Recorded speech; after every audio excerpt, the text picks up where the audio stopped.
अस्सलाम वालेकुम। पाकिस्तान प्रॉपर्टी का फ्यूचर क्या है, इस हवाले से आज बात करूंगा क्योंकि इस वक्त मैं प्रॉपर्टी की सनत से ख़ुद मुंसलिक हूं और मैं काम कर रहा हूं। मैं अपना एक्सपीरियंस बयान करूंगा कि साल 2026 साल 2027 कैसा रहेगा और इस वक्त प्रॉपर्टी कैसी है हाल में और कौन कौन सी प्रॉपर्टी है जिसका फ्यूचर आपको ज़ीरो नज़र आएगा। MZS TV सब्सक्राइब करें। यहाँ आपको रोज़ाना की बुनियाद पर आपकी प्लॉट की ताज़ा तरीन अपडेट और प्रॉपर्टी मार्केट के उतार चढ़ाव की खबरें मिलेंगी। जी दोस्तों, मेरा नाम कामरान खान है और आप देख रहे हैं MZS यूट्यूब वीलॉग। खुश आमदीद कहता हूँ। आज मैं बात करने जा रहा हूँ पाकिस्तान प्रॉपर्टी के फ्यूचर के हवाले से। और जब मैं पाकिस्तान प्रॉपर्टी के फ्यूचर के हवाले से बात करता हूँ तो इसमें मेरे कुछ पिछले 2 साल के तजर्बात भी हैं जो आपसे मैं शेयर करना चाहता हूँ। पिछले 2 साल में जब इस्लामाबाद और रावलपिंडी में प्रॉपर्टी बिल्कुल ठप हुई, ज़ीरो हुई। असल में इस्लामाबाद और रावलपिंडी की प्रॉपर्टी जो है वो 2 सेक्शन में जा रही है। एक तो जब रियल एस्टेट की बात करते हैं तो इस्लामाबाद और रावलपिंडी में बड़े पैमाने पे डेवलप होने वाली नई हाउसिंग सोसाइटीज़ के बारे में पहले जहन में ख्याल आता है और फिर हमारे जहन में ख्याल आता है कि प्रॉपर्टी तो बिल्कुल ठप है, बिल्कुल डाउन है। असल में प्रॉपर्टी को हमने 2 हिस्सों में तकसीम करना है। पहला हिस्सा है प्रॉपर्टी का वो जो रीसेल वैल्यू वाली प्रॉपर्टी है जिसकी मार्केट के अंदर डिमांड मौजूद है, और दूसरा हिस्सा वो है जो नई बनने वाली हाउसिंग सोसाइटीज़ हैं और ये शहर से दूर दराज बन रही हैं। फ्यूचर की बात करूं तो दोनों प्रॉपर्टीज़ की का अलग अलग फ्यूचर है। सबसे पहले अगर मैं बात करूं उन प्रॉपर्टीज़ का जो शहर के अंदर मौजूद हैं और रीसेल वैल्यू पे फ़रोख्त हो रही हैं, तो पिछले 3 साल में आप जिस मकान पे बैठे हुए हैं, जिस घर में बैठ के मेरी ये वीडियो देख रहे हैं, जिस दुकान पे बैठ के मेरी ये वीडियो देख रहे हैं, जिस ऑफिस पे बैठ के मेरी वीडियो देख रहे हैं, ज़रा चेक करें पिछले 3 सालों में इस प्रॉपर्टी की वैल्यू डाउन गई है या अप आई है। अच्छा, इसमें भी थोड़ा सा आपको डीप अगर जाके देखने की ज़रूरत है तो बैरिया टाउन के अंदर भी 2 हिस्से बनाए जा सकते हैं। अगर आप इस्लामाबाद में रहते हैं तो बैरिया टाउन 1, 2, 3, 4, 5, 6 और 7 ऊपर ही गया है पिछले 3 सालों में, जिसे हम प्रॉपर्टी का तारीखी डाउनफॉल वाला साल कहते हैं। इसमें आपने देखा होगा कि बैरिया टाउन फेज़ 7 तक बैरिया टाउन ऊपर गया है। फेज़ 8 में आप चले जाएं तो उसमें वाकई में क्राइसिस आए हैं। बिजनेस डिस्ट्रिक्ट सारा का सारा खाली पड़ा हुआ है। लेकिन वो आप ये ना समझें कि प्रॉपर्टी क्राइसिस जो साल 2022 से लेकर टिल अब साल 2026 में दाखिल होने वाले हैं इनकी वजह से है। वो इनकी वजह से नहीं है। बैरिया टाउन फेज़ 7 जो है वो जो है क्लाइंट की नीड के मुताबिक, पब्लिक की नीड के मुताबिक बनाया ही नहीं गया था। वो बनाया गया था इन्वेस्टर की नीड के मुताबिक।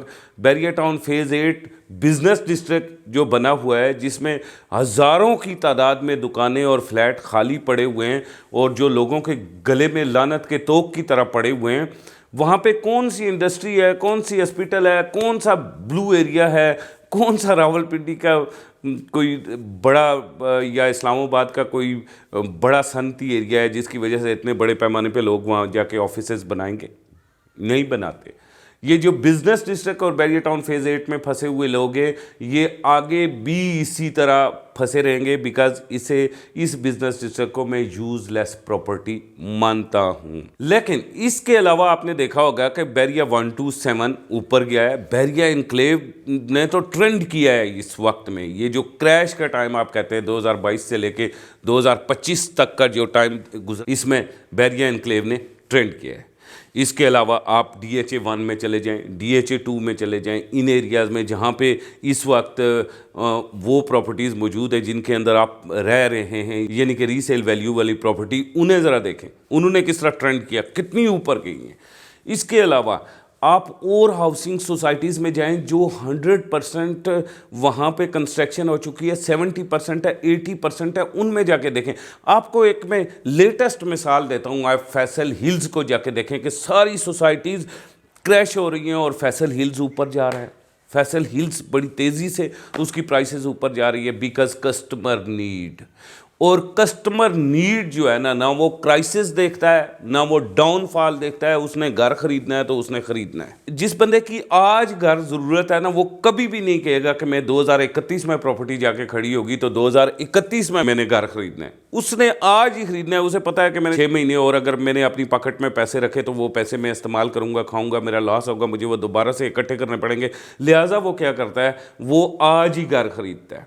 अगर घर, दुकान, मकान, फ्लैट खरीदने का पिछले 3 सालों का आप रिकॉर्ड देखेंगे तो आप देखेंगे कि 40% से ज़ायद इन्वेस्टर को या जो मालकान थे उनको प्रॉफिट हुआ है।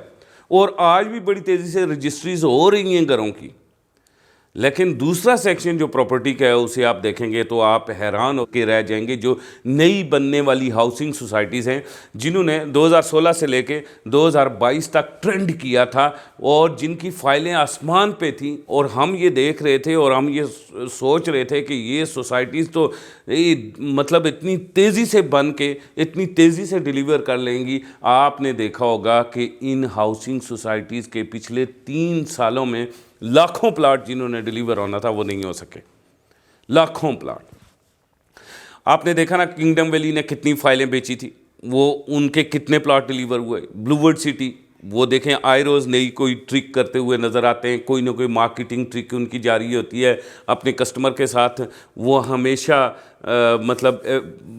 इन कांटेक्ट ही रहते हैं, नई नई एक्टिविटीज़ देते हैं, नई नई लॉन्चिंग करते हैं, नई नई डेवलपमेंट करते हैं, लेकिन उसके बावजूद माइनस में जा रहे हैं।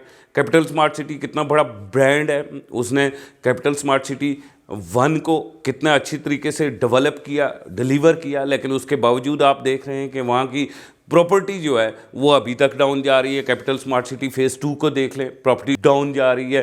फ़ेज़ 3 में देख लें, वो तो फाइलें ही ज़मीन बुस हो चुकी हैं।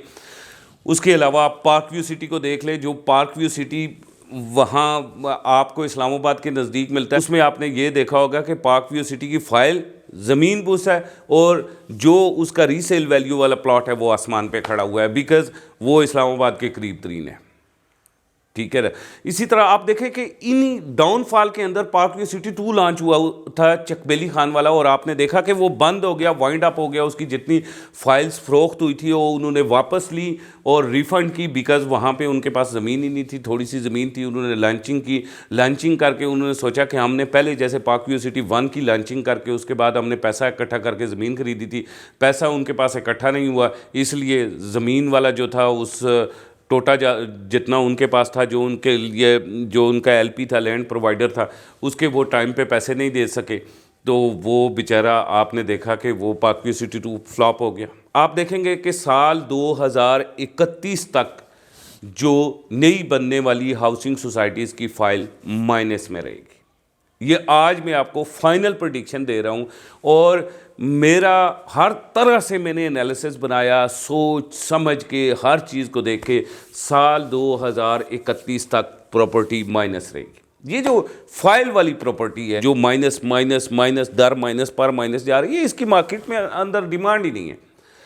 आप किसी एक सिंगल बंदे को कहें ना जो किसी गांव से शिफ्ट होके इस्लामाबाद के अंदर आ रहा है या रावलपिंडी के अंदर आ रहा है, चाहे वो केपीके से शिफ्ट हो रहा है, चाहे वो क्वार्ट साइड से शिफ्ट हो रहा है, चाहे फतेह जंग वाली साइड से शिफ्ट हो रहा है, चाहे चकवाल वाली साइड से इस्लामाबाद रावलपिंडी में शिफ्ट हो रहा है, कश्मीर से शिफ्ट हो रहा है इस्लामाबाद रावलपिंडी में, जेलम से शिफ्ट हो रहा है, उसे आप कहें ना कैपिटल स्मार्ट सिटी के अंदर आप 5 मरले का प्लाट लेके मकान बना ले, कभी नहीं बनाएगा। कैपिटल स्मार्ट सिटी के अंदर घर खरीद लें, नहीं खरीदेगा। कैपिटल स्मार्ट सिटी के अंदर विला खरीद लें, नहीं खरीदेगा। आप इसी बंदे को कहें ब्लूवर्ड सिटी के अंदर घर सस्ता है, आप यहाँ पे 1.5 करोड़ रुपए का घर ले रहे हैं, वहाँ आपको 70 लाख का मिल जाएगा, नहीं खरीदेगा, बिकॉज वो यूजलेस प्रॉपर्टी है उस वक्त तक जिस वक्त तक शहर वहाँ पे नहीं जाता। शहर जब वहाँ पे जाएगा, वहाँ इर्द गिर्द मतलब शहर डेवलप हो जाएगा, लोग उसी जगह पे नौकरियाँ करेंगे, उसी जगह पे लोग रहेंगे, उस वक्त ज़रूरत पड़ेगी।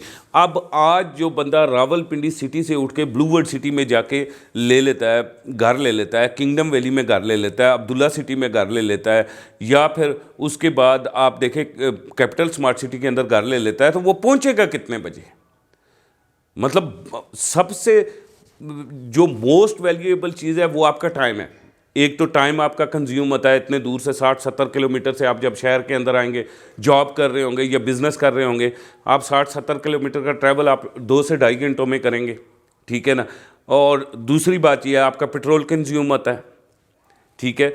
ये दो चीज़ें जब आपकी कंज्यूम होती हैं तो फिर आप ये कहते हैं कि यार अगर मैंने वहाँ रह के महीने का मतलब ऑफिस आने तक महीने का जो रेंट है वो 25 से 30 हज़ार रुपया या 35 हज़ार रुपये का पेट्रोल लगाना है या फिर रेंट इतना मेरा बन जाना है, तो उससे बेहतर नहीं है कि मैं 30 हज़ार रुपये का यहाँ पे फ्लैट ले लूँ, इसी शहर में रह लूँ। तो आप जब प्रॉपर्टी का फ्यूचर देखते हैं तो दो तरह की प्रॉपर्टीज़ को आपने देखना है। सबसे पहले देखना है नई बनने वाली हाउसिंग सोसाइटी, वो मैं आपको आज अलल ऐलान बता रहा हूँ। नई हाउसिंग सोसाइटीज़ बनने वाली 2031 तक, यानी कि अगले 5 साल तक बिल्कुल वो आपको इसी तरह ज़मीन बूसी नज़र आएंगी।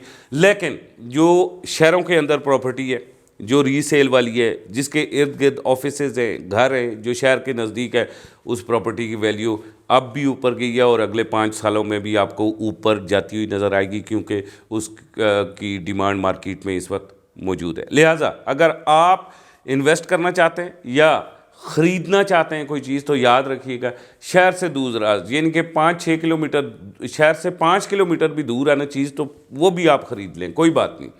लेकिन उससे दूर दराज जब आप जाते हैं तो वो प्रॉपर्टी आपके लिए यूज़लेस होगी। उसके अंदर आप इन्वेस्टमेंट करेंगे तब भी फंस जाएंगे, ख़रीदेंगे तब भी फंस जाएंगे, वो आपकी ज़रूरत है। हाँ, अलबत्ता जो सरकारी मुलाजिम हैं या गरीब लोग हैं वो ये देखते हैं कि भाई अगले 10-15 सालों में घर बना लूँगा, मैं इकट्ठा प्लाट ही नहीं खरीद सकता, तो उनके लिए वो बहुत गोल्डन चांस है और बहुत अच्छी प्रॉपर्टी है, ठीक है।